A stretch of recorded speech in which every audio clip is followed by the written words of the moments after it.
ಕವಿಯೊಬ್ಬ ಹಾಡಿದನು, ಮಣ್ಣೆಲ್ಲ ಹೊನ್ನು ಹೊನ್ನು, ವೇದಾಂತಿ ಹೇಳಿದನು, ಹೊನ್ನೆಲ್ಲ ಮಣ್ಣು ಮಣ್ಣು. ಸರ್, ಕಾರ್ಯಕ್ರಮಕ್ಕೆ ಸ್ವಾಗತ. ನಮಸ್ಕಾರ ಸರ್, ಮೊದಲಿಗೆ ನಮ್ಮ ಬೈಟು ಕಾಫಿ ಬಗ್ಗೆ ಮಾತಾಡೋದಾದ್ರೆ, ನಿಮಗೆ ಕಾಫಿ ತುಂಬ ಇಷ್ಟನಾ? ಕಾಫಿ ನಾಟು ಟೀ ಎರಡೂ ಬಿಟ್ಟು ಒಂದು 20 ವರ್ಷ ಆಯಿತು. ಅದಕ್ಕೂ ಮೊದಲು ಭಾಳ ಇಷ್ಟಪಡ್ತಾ ಇದ್ದೆ. ವೈದ್ಯರು ಬಹುಶಃ ಬೇಡ ಅಂತ ಹೇಳಿದ ಕಾರಣದಿಂದ ಬಿಟ್ಟಿರಬೇಕು ಅಂತ ಕಾಣುತ್ತೆ. ಸರ್, ಮತ್ತೆ ನಿಮ್ಮ ಕಾವ್ಯ ಬರೆಯೋದಕ್ಕೆ ಸ್ಫೂರ್ತಿ ಏನು? ಪೂರ್ತಿ ಜಗತ್ತು, ಅದರ ಅನುಭವಗಳು, ಯಾವ ಎಲ್ಲರೂ ನೋಡ್ಕೋಬೇಕಾದ್ದು ತಮ್ಮ ಸುತ್ತ ಜಗತ್ತನ್ನು. ಇದೇ ಸ್ಫೂರ್ತಿ. ತಾನು ತನ್ನ ಜಗತ್ತು, ತನ್ನ ಅಂತರಂಗ, ಇದರ ವೀಕ್ಷಣೆ, ಇದೇ ಕಾವ್ಯಕ್ಕೆ ಸ್ಫೂರ್ತಿ. ಓಕೆ, ಇಡೀ ಜಗತ್ತೇ ನಿಮ್ಮ ಕಾವ್ಯಕ್ಕೆ ಸ್ಫೂರ್ತಿ. ಸೊ ಕಾಫಿ, ಟೀ ಇವೆಲ್ಲ ಸಾಧ್ಯ ಇಲ್ಲ. ಅದು ಅದರೊಳಗೆ ಬರುತ್ತೆ. ಓಕೆ ಸರ್, ಮೊದಲಿಗೆ ನಿಮಗೆ ತುಂಬ ಇಷ್ಟ ಆಗಿರೋಂಥ ಕುವೆಂಪು ಬಗ್ಗೆ ಮಾತಾಡೋಣ ಅಂತ. ಕುವೆಂಪು ಯಾಕೆ ಸರ್ ನಿಮಗೆ ತುಂಬ ಇಷ್ಟ? ಕುವೆಂಪು ಯಾಕೆ ಇಷ್ಟ ನಿಮಗೆ? ನಾನು ಎಲ್ಲರಿಗೂ ಇಲ್ಲದ ಒಂದು ಅದೃಷ್ಟಶಾಲಿ. ಯಾಕೆಂದರೆ ಕುವೆಂಪು ಅವರ 5 ವರ್ಷಗಳ ಕಾಲ ಕುವೆಂಪು ಅವರ ಶಿಷ್ಯನಾಗಿ PhD ಮಾಡಿದ್ದೀರಾ? ನಾನು ಬಂದದ್ದು. ಹೌದು, ಕರೆಕ್ಟ್. ಮೈಸೂರು ಮಹಾರಾಜ ಕಾಲೇಜಿನಲ್ಲಿ ನನಗೆ 3 ವರ್ಷ BA ನರ್ಸ್ ಶಿಕ್ಷಣ. ಆಮೇಲೆ ಮುಂದೆ 2 ವರ್ಷ PhD ಪದವಿ. ಈ ಇಷ್ಟಕ್ಕೂ ಕಾರಣಗಳು ಅಷ್ಟೇ ಅಲ್ಲ, ನನ್ನ ಕಾವ್ಯದ ಮೂಲ ಸ್ಥಳೀಯ ಕುವೆಂಪು. ಏನು ಅಷ್ಟೊಂದು ಯಾಕೆ ಇಷ್ಟ ಆಯ್ತು ನಿಮ್ಗೆ ಅವರು? ಅಷ್ಟೊಂದು ಯಾಕೆ ಇಷ್ಟ ಆಯ್ತು ಅಂತಂದರೆ, ಅದಕ್ಕೆ ಉತ್ತರ ಹೇಳಿದ್ರೆ ಹೇಗೆ? ಕೆಲವರು ಇಷ್ಟ ಆಗ್ತಾರೆ, ಕೆಲವರು ಇಷ್ಟ ಆಗೋದಿಲ್ಲ ಅಂತಲ್ಲ, ಅಷ್ಟು ಇಷ್ಟ ಆಗೋದಿಲ್ಲ. ಅಲ್ಲ, ನಿಮ್ಗೆ ಯಾಕೆ ಇಷ್ಟ ಆಯ್ತು? ನನಗೆ ಬೇಕಂದ್ರೆ ನಾನು ಕೂಡ ಒಬ್ಬ ಮರಿ ಕವಿಯಾಗಿ ಮಲೆನಾಡಿನ ಪರಿಸರದಲ್ಲಿ ಬೆಳೆದದ್ರಿಂದ. ಹೌದು, ನೀವು ಶಿವಮೊಗ್ಗ ಜಿಲ್ಲೆಯವರು, ಅವರು ಶಿವಮೊಗ್ಗ ಜಿಲ್ಲೆಯವರು. ಹೌದು.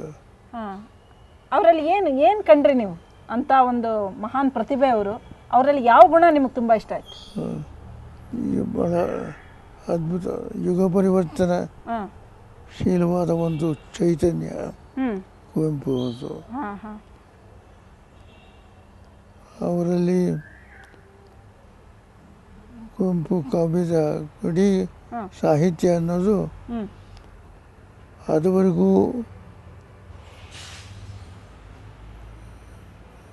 ನಿರ್ಲಕ್ಷಿತವಾದ ಒಂದು ಜಗತ್ತನ್ನು ಅನಾವರಣ ಮಾಡಿದ್ರು.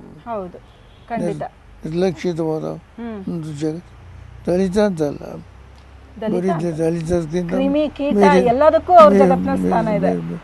ದಲಿತವರ್ಗೂ ಮೀರಿದ್ದದು.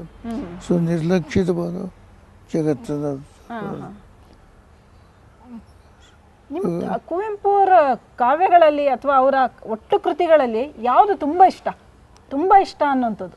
ರಾಮಾಯಣ ದರ್ಶನ. ಭಾಳ ಜನಕ್ಕೆ ಅದು ಇಷ್ಟ ಆಗೋದಿಲ್ಲ, ಕಷ್ಟ ಆಗ್ಬೋದು. ಕಷ್ಟ ಆಗ್ಬಿಟ್ರೂ ಒಳ್ಳೆದೇನೆ ಭಾಳ. ಅದು ಒಂದು ಅವರು ಕುವೆಂಪು ಹೇಳೋಗೆ ಮೇರ ಕೃತಿ ಅಂತಾರೆ, ಅಂದರೆ ಪರ್ವತ ಅಧ್ಯಾಯ. ಸೊ ಇಡೀ ಕನ್ನಡ ಸಾಹಿತ್ಯ ಪರಿಸರವನ್ನು, ಸಾಹಿತ್ಯವನ್ನು ಎಲ್ಲ ಒಂದೊಂದು ಪರ್ವತಾರಣ್ಯ ಪ್ರಪಂಚ ಅಂತ ನೀವು ತಾವು ಪರಿಗಣಿಸಿದ್ರೆ ಅದರಲ್ಲಿ ಇದು ಒಂದು ಮೇರು ಪರ್ವತ.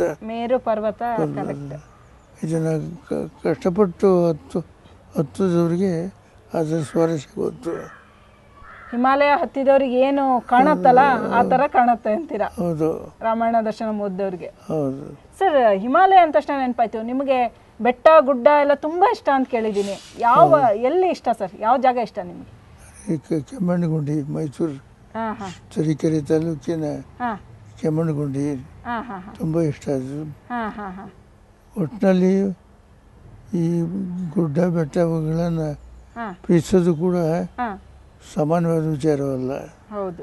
ಭಾಳ ಜನ ಬರೀ ಶೋಕಿಗೆ ಹೋಗ್ತಾರೆ ಬರ್ತಾರೆ. ಹ್ಮ್ ಹ್ಮ್ ಆದರೆ ಮನುಷ್ಯ ಯಾತಕ್ಕೆ ಹ್ಮ್ ಈ ಪರ್ವತಗಳನ್ನು ಅರಣ್ಯಗಳನ್ನು ಹ್ಮ್ ಇಷ್ಟೊಂದು ಇಷ್ಟಪಡ್ತಾನೆ ಹ್ಮ್ ಹ್ಮ್ ಅಂದರೆ ಹ್ಮ್ ಒಂದು ಕಾಲಕ್ಕೆ ಮನುಷ್ಯನಿಗೂ ಹ್ಮ್ ನಿಸರ್ಗಕ್ಕೂ ಇದ್ದಂಥ ಹ್ಮ್ ಭಾವುಕ ಸಂಬಂಧ ಕಡಿದು ಹ್ಮ್ ಹೀಗೆ ಇವತ್ತು ಕೇವಲ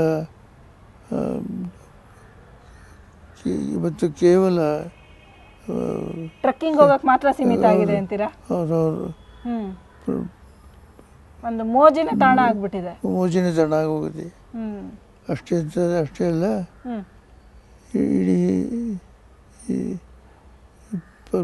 ನಮ್ಮ ನಿಸರ್ಗ ಅನ್ನೋದು ಶೋಷಣೆಗೆ ಒಳಗಾಗಿದೆ. ಹೌದು. ಇವತ್ತಿನ ಬಹಳ ಮುಖ್ಯವಾದ ಒಂದು ಆತಂಕ ಅಂತ ಹೇಳಿದ್ರೆ ನಿಸರ್ಗ ನಾಶ. ಖಂಡಿತ. ನಿಮ್ಗೆ ಈ ಬೆಂಗಳೂರನ್ನ ನೋಡಿದ್ರೆ ಏನ್ ಅನ್ಸುತ್ತೆ ಸರ್? ಏನು ಬೆಂಗಳೂರನ್ನ ನೋಡಿದ್ರೆ ಪರವಾಗಿಲ್ಲ ಅನ್ಸುತ್ತೆ. ಬೆಂಗಳೂರೇ ಪರವಾಗಿಲ್ಲ ಅಂತೀರಾ? ಅನ್ಸುತ್ತೆ. ಬೇರೆ ಜಾಗಗಳಿಗೆ ಹೋಲಿಸಿದ್ರೆ ಸ್ವಲ್ಪ ಹಸಿರಿದೆ. ಪಕ್ಷ ಸರ್ಕಾರವೇ ಆಸಕ್ತಿ ವಹಿಸಿ ಸಾಕಷ್ಟು ಪಾರ್ಕ್, ರಸ್ತೆ ಪಕ್ಕ ಮರಗಳನ್ನ ಮಾಡಿ ಉಳಿಸಿದೆ.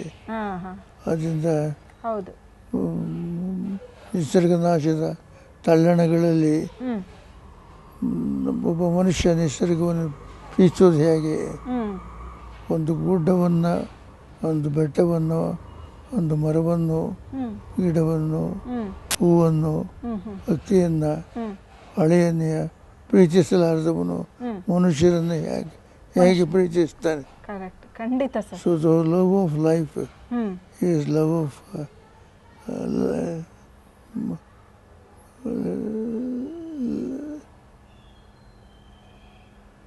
ಜಗತ್ತನ್ನು ಪ್ರೀತಿಸಲಾರದವನು ಒಂದು ಕವನವನ್ನು ಪ್ರೀತಿಸಲಾರ, ಒಂದು ಕವನವನ್ನು ಬರೆಯಕ್ಕೂ ಸಾಧ್ಯ ಇಲ್ಲ ಅನ್ಸುತ್ತೆ. ಹೌದು ಅಲ್ವಾ? ಹೌದು ಸರ್, ನೀವು ಇಷ್ಟೊಂದು ಕವನ ಬರೆದಿದ್ದೀರಾ, ನಿಮ್ಮ ಕವನಗಳಲ್ಲಿ ಯಾವ್ದು ಇಷ್ಟ ನಿಮಗೆ?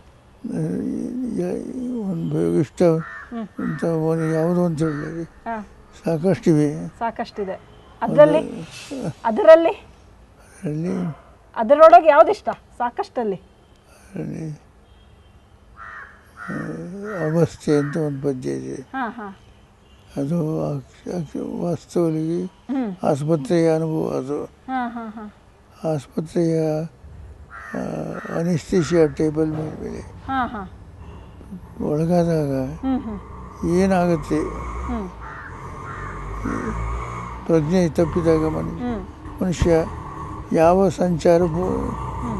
ಭೂಮಿಕೆಯಲ್ಲಿ ಸಂಚಾರ ಮಾಡ್ತಾನೆ, ಅವನ ಅನುಭವಗಳೇನು ಇತ್ಯಾದಿ.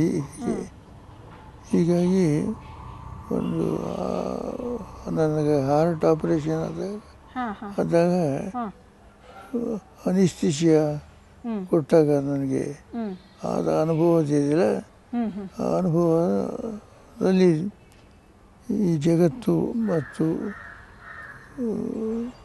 ಇದೆಲ್ಲವೂ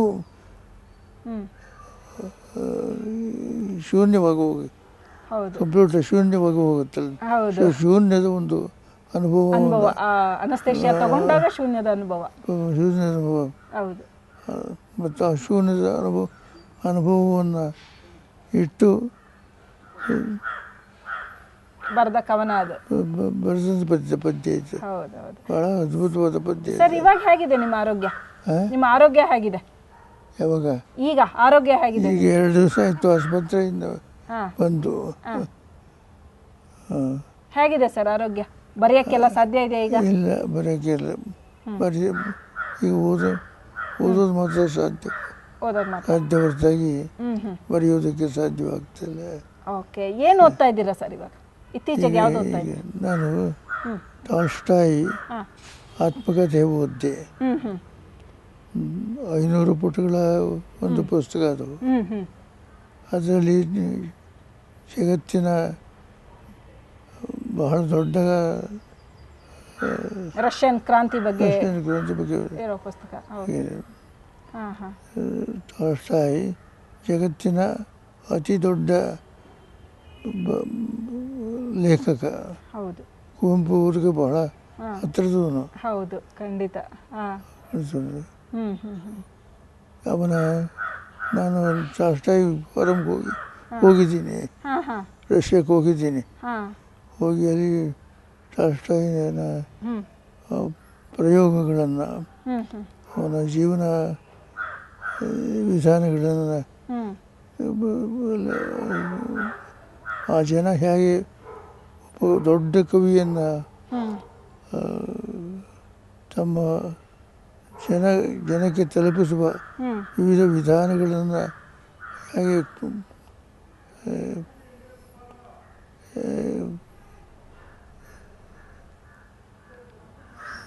ಇನ್ನು ಹಾಗೆ ನೆನ್ಪಿಟ್ಕೊಂಡಿದ್ದಾರೆ ಅವ್ರನ್ನ, ಟಾಲ್ಸ್ಟಾಯ್ನ. ಪಶ್ಚಿಮ ದೇಶದ ಹ್ಞೂ ಜನರೆಲ್ಲ ಈ ಮ್ಯೂಸಿಯಂ ಕಲ್ಚರ್ ಇದೆಯಲ್ಲ, ಹೌದು ಇದು ಬಹಳ ಅದ್ಭುತವಾಗಿದೆ ಇದು. ಖಂಡಿತ.